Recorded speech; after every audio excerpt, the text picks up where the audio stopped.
Halo, nama saya Verena Vanya, NIM 1922144137. Saya akan menjelaskan bagian 4 tentang menghitung NPV dan IRR dengan metode persamaan garis melalui 2 titik untuk soal latihan 1.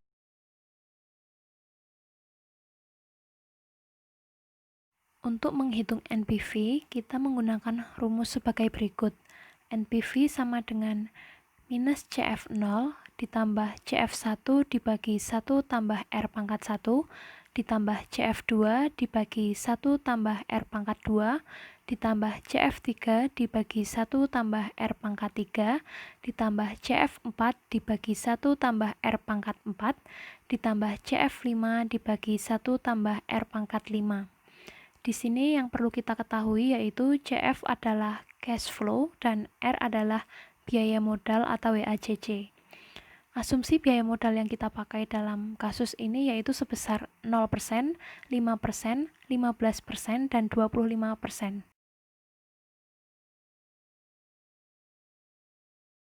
Kita akan mulai menghitung NPV untuk perusahaan C. Yang pertama, WACC sebesar 0%. Setelah kita menuliskan rumus NPV, lalu kita memasukkan angka-angka ke dalam rumus tersebut dan mengganti R dengan 0 karena WACC 0%. Kemudian didapatkan hasil NPV sebesar 925. Yang kedua, WACC sebesar 5%. Kita tuliskan lagi rumus NPV dan memasukkan angka serta mengganti R dengan 0,05. Kemudian kita mendapatkan hasil NPV sebesar 718,3.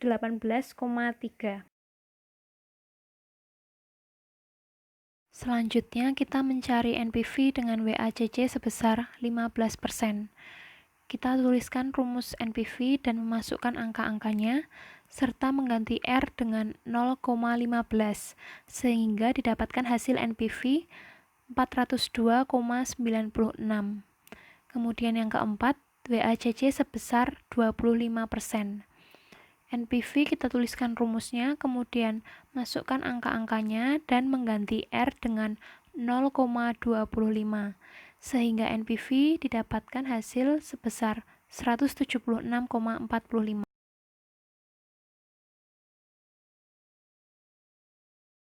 Sekarang kita akan menghitung NPV untuk perusahaan D.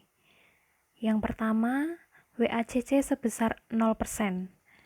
Dari hasil perhitungan, kita mendapatkan hasil NPV sebesar 975. Yang kedua, WACC sebesar 5%. Setelah dihitung, kita akan mendapatkan hasil NPV sebesar 651,11.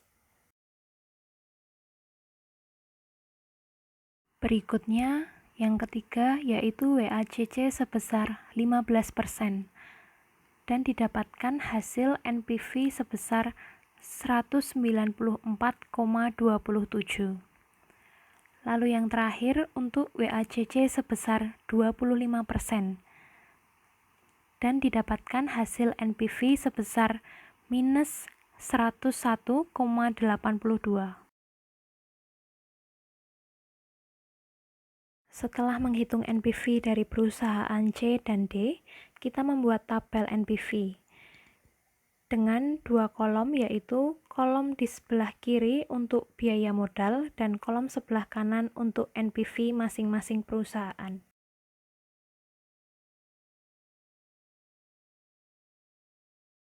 Selanjutnya, kita mengubah tabel NPV menjadi tabel koordinat, sehingga dapat kita ketahui titik koordinat perusahaan C yaitu 0,925 dan 25,176,45.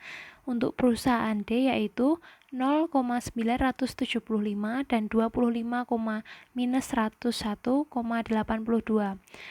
Kita akan mencari persamaan garis melalui 2 titik dengan rumus Y-1 dibagi Y2 min Y1 sama dengan X min X1 dibagi X2 min X1.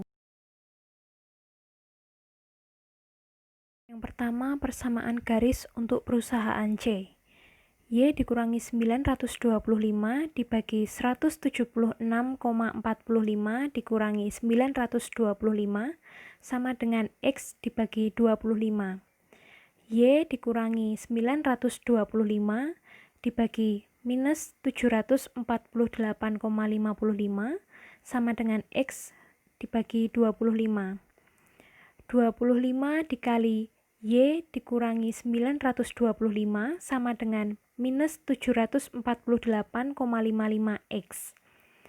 25Y dikurangi 23.125 sama dengan minus 748,55X. Y sama dengan minus 748,55X ditambah 23.125 dibagi 25. Y sama dengan minus 29,942 X ditambah 925. Jadi persamaan garis perusahaan C adalah Y sama dengan minus 29,942 X ditambah 925. Untuk mencari persamaan garis perusahaan D, kita menggunakan rumus dan cara yang sama dengan perusahaan C. Hanya kita tinggal mengganti angkanya. Sehingga kita mendapatkan persamaan garis perusahaan D yaitu Y sama dengan minus 43,073 X tambah 975.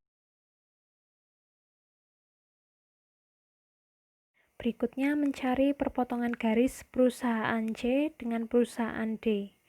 Mencari koordinat X.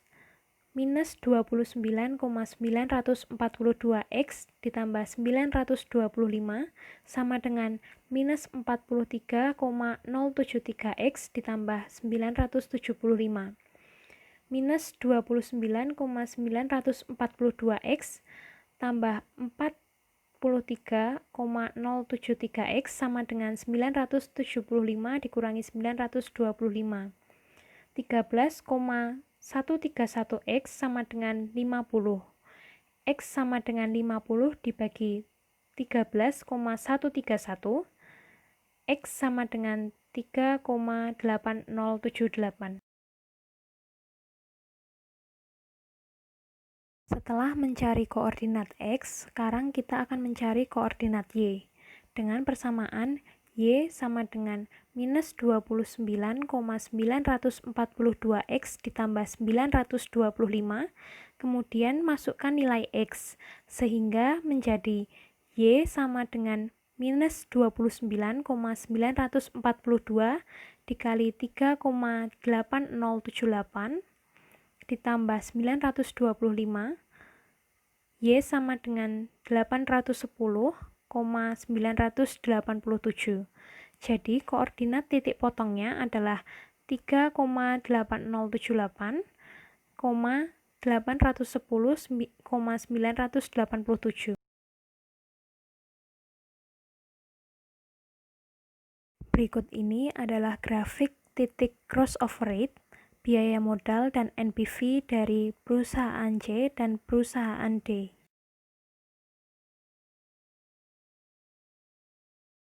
Jadi kesimpulan yang kita dapatkan yaitu apabila biaya modal kurang atau lebih kecil dari 3,8078%, maka pilihlah untuk membeli perusahaan D.